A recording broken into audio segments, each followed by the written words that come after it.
Hello dear students, welcome once again to the next class of mathematics. तो बच्चों, आज हम आपको 11th क्लास का चैप्टर नंबर 5 करवाने जा रहे हैं, जिसका नाम है कॉम्प्लेक्स नंबर्स।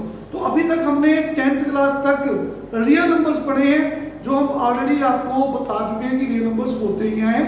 बस इतनी सी इंफॉर्मेशन के साथ हम अपना चैप्टर आगे को प्रोसीड करेंगे। तो मैं मान के चल रहा हूँ कि रियल नंबर्स के बारे में आपको पता है। तो रियल नंबर्स क्या थे, जिसमें रैशनल नंबर्स और इरेशनल नंबर्स होते हैं, उनका combination rational numbers plus irrational number इकट्ठे कर दो, इनको बोलते हैं रियल नंबर्स। तो रैशनल नंबर्स हम बता चुके हैं, फर्दर 3 कैटेगरीज के होते हैं, ठीक है। उसमें पॉजिटिव इंटीजर्स, जीरो और नेगेटिव इंटीजर्स आते हैं। ये नंबर सिस्टम ऑलरेडी आपके साथ डिस्कस कर चुके हैं। तो आई होप आप सभी को ये क्लियर है। तो चलिए शुरू होते हैं चैप्टर नंबर 5 कॉम्प्लेक्स नंबर्स। तो वही है कॉम्प्लेक्स नंबर।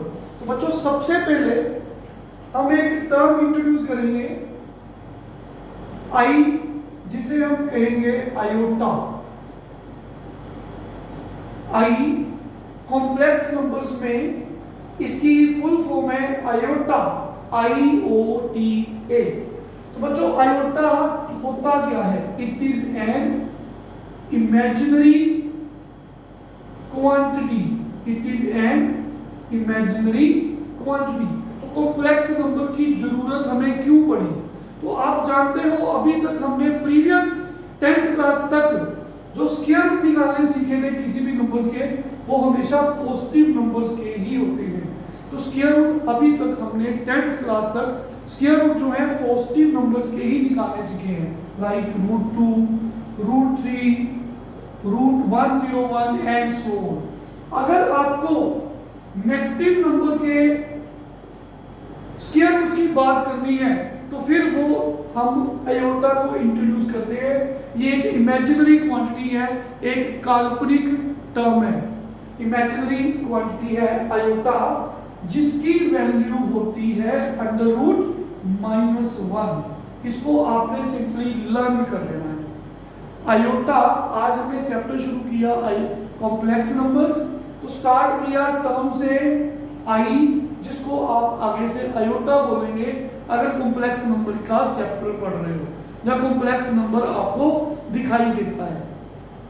तो बच्चे, आयोटा ये एक इमेजिनरी क्वांटिटी है। इसकी वैल्यू √-1 होती है। सिंपली ये कन्वेंशन है, सिंपली सोच लो ये भगवान की तरफ से आया है, इसको याद कर लो, ठीक है। आयोटा की वैल्यू √-1 होती है। अगर मैं स्क्वेयरिंग बोथ साइड्स करूं, इधर भी स्क्वेयर करूं और इधर भी स्क्वेयर करूं, तो हम जानते हैं स्क्वेयर से अंडर कैंसिल हो जाता है। तो आयोटा स्क्वेयर की वैल्यू -1 होती है। इसे हम याद रखेंगे। Commit to memory, CTM mean commit to memory, इसे याद रखना है। कमिट टू मेमोरी का मतलब इसे याद रखना है। आयोटा स्क्वायर की वैल्यू -1 होती है। तो सबसे पहले हमने आयोटा इंट्रोड्यूस किया before starting complex number. I stands for iota.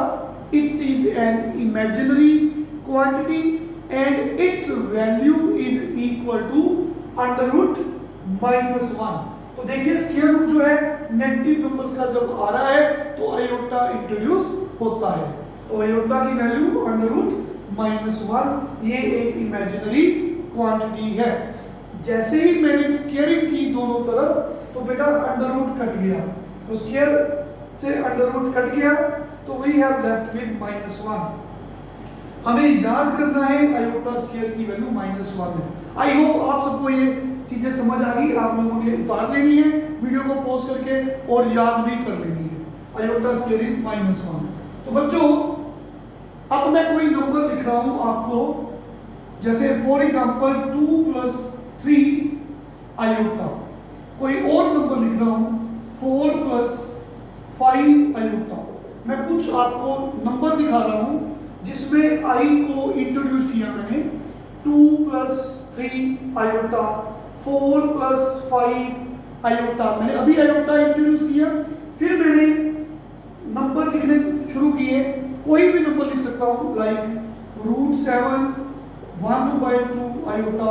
आप लोग भी कुछ नंबर सोच सकते हैं, 1 + 0 आयोटा, कुछ और सोचे -2 + √7 आयोटा। जो भी आपके मन में नंबर आ रहा है आप सोचो और उसको इस फॉर्म में लिखो। कुछ ऐसे नंबर मैं दिखा रहा हूं, फिर मैं डेफिनेशन ऑफ कॉम्प्लेक्स नंबर पे आ रहा हूं।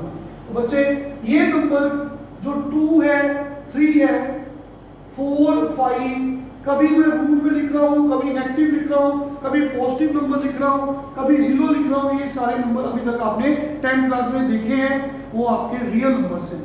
रियल नंबर में नेचुरल नंबर्स भी आते हैं, रैशनल नंबर्स भी आते हैं, इरेशनल भी आते हैं, पॉजिटिव इंटीजर्स, नेगेटिव इंटीजर्स। जो भी नंबर अभी तक आपने 10th क्लास तक पढ़ा है वो आपके रियल नंबर्स हैं। उसकी कुछ एग्जांपलें दी और मैंने इस तरीके से ये नंबर लिखे, 2 + 3 आयोटा। तो ऐसे कोई भी नंबर आप लिख सकते हैं जिनमें ये नंबर जो आयोटा के अलावा है 2, 3, 4, 5, √7, 1/2, 1, 0, 0 + 0, ऐसे कोई भी।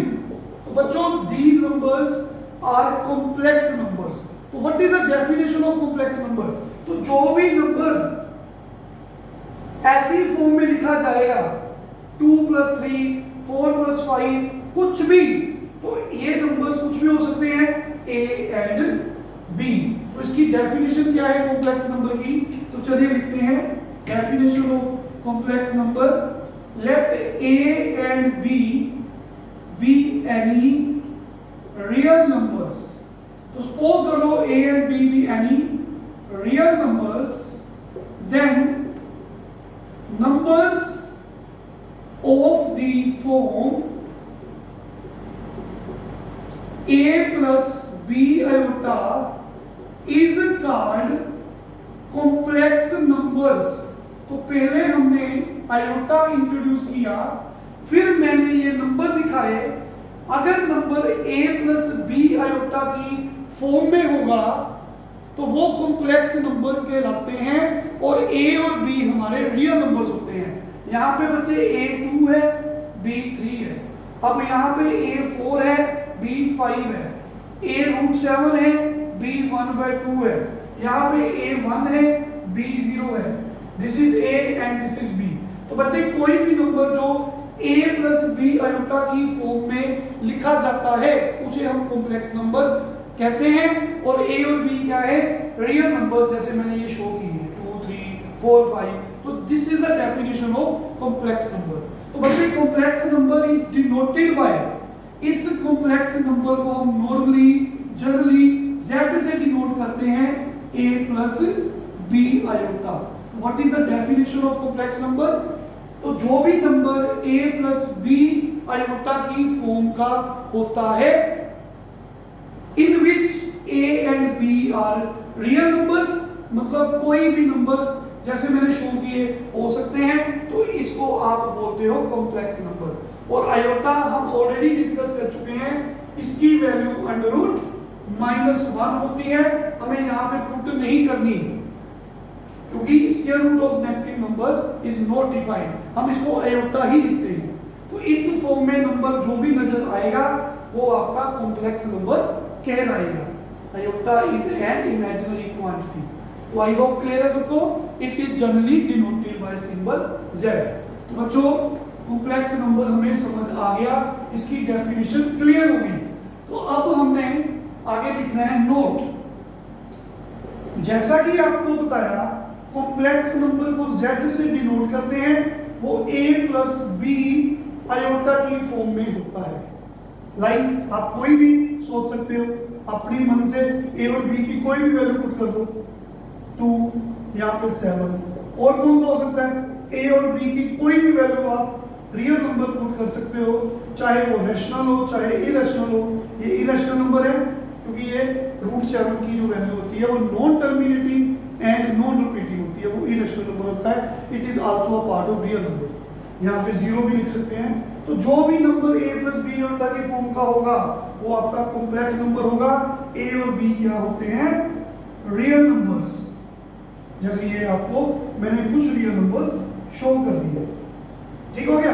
अब नोट क्या है? किसी भी कॉम्प्लेक्स नंबर में जो बच्चे ए और बी है वो रियल नंबर्स होते हैं, लेकिन अगर सिर्फ ए की बात करें इसे बोलते हैं रियल पार्ट। कॉम्प्लेक्स नंबर जैसे आपको दिखाया मैंने, तो जिसमें ए जो होगा ये ए है ये बी है, तो आपने ए को बोलना है real part of complex number. क्या बोलना है? ए को real part of complex number. और बच्चे आपने बी को क्या बोलना है?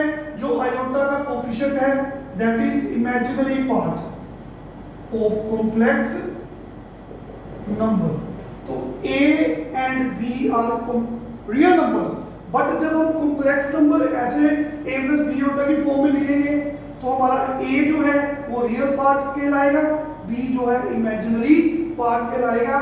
इस कॉम्प्लेक्स नंबर में रियल पार्ट -2 है और इमेजिनरी पार्ट 7 है।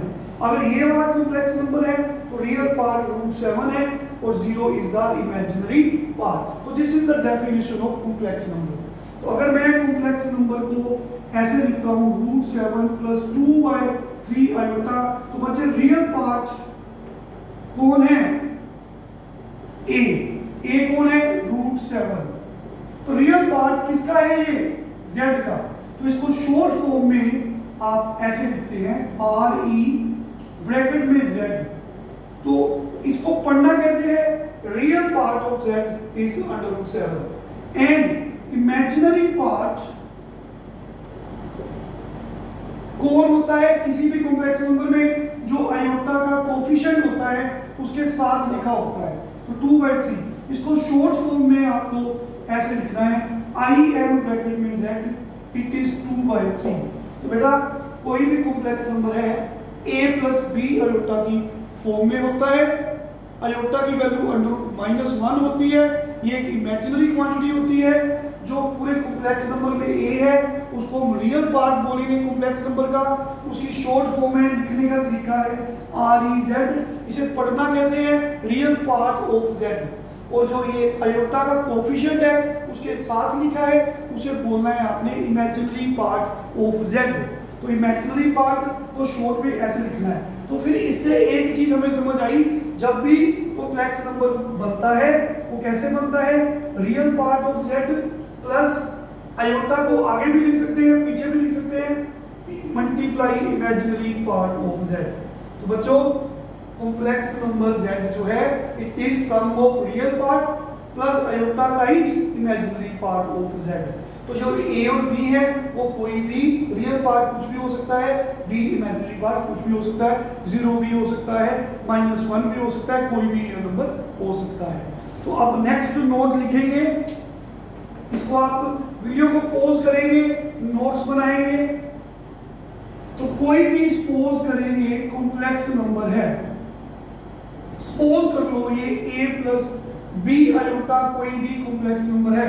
जरूरी नहीं कि a और b ही आपने लिखने हैं, आप x + y आयोटा भी लिख सकते हैं। तो बच्चे कॉम्प्लेक्स नंबर को z से डिनोट करते हैं, वो a + b आयोटा की फॉर्म में होता है। जैसा मैंने a और b नाम दिया आप x और y भी लिख सकते हैं, one is the same thing. तो कोई भी कॉम्प्लेक्स नंबर है, अगर इफ रियल पार्ट को कैसे लिखते हैं? RE ब्रैकेट में z। किसी भी कॉम्प्लेक्स नंबर का अगर रियल पार्ट 0 है, अगर कभी भी किसी कॉम्प्लेक्स नंबर का रियल पार्ट 0 है, तो उस केस में कॉम्प्लेक्स नंबर, तो रियल पार्ट बच्चे कौन है? a। अगर किसी भी कॉम्प्लेक्स नंबर में a रियल पार्ट 0 है तो फिर कॉम्प्लेक्स नंबर क्या बन जाएगा? 0 + b आयोटा। अगर रियल पार्ट 0 है तो सिर्फ आयोटा की टर्म आपको नजर आएगी, तो उस केस में आपने कहना है कि z is called purely imaginary complex number. Purely imaginary complex number. अगर किसी भी कॉम्प्लेक्स नंबर में x 0 है जहां a 0 है, दैट इज रियल पार्ट 0 है, तो फिर कॉम्प्लेक्स नंबर जो है सिर्फ b आयोटा या y आयोटा की फॉर्म में बच जाता है। तो रियल पार्ट 0 होने की वजह से वो कॉम्प्लेक्स नंबर प्योरली इमेजिनरी कहलाता है। इन द सेम वे अगर बच्चों इमेजिनरी पार्ट ऐसे लिखते हैं 0 है, उस केस में complex number z imaginary part कौन है? बी, आयोटा नहीं बोलना, बी आयोटा का कोफिशिएंट। तो उस केस में जो z है a प्लस 0 आयोटा बन जाता है, आयोटा की टर्म खत्म हो जाती है 0 इंटू आयोटा 0। तो हम उस केस में बोलेंगे कि z is purely real complex number, purely real. I hope clear है। आज सिर्फ और सिर्फ हमने डेफिनेशन इंट्रोड्यूस की, आपको टर्म्स इंट्रोड्यूस की, कॉम्प्लेक्स नंबर होता क्या है, आयोटा क्या है, तो सिर्फ इतना ही आज करेंगे। बड़ी जल्दी आपको आगे हम कंटिन्यू करेंगे। Thank you very much, take care.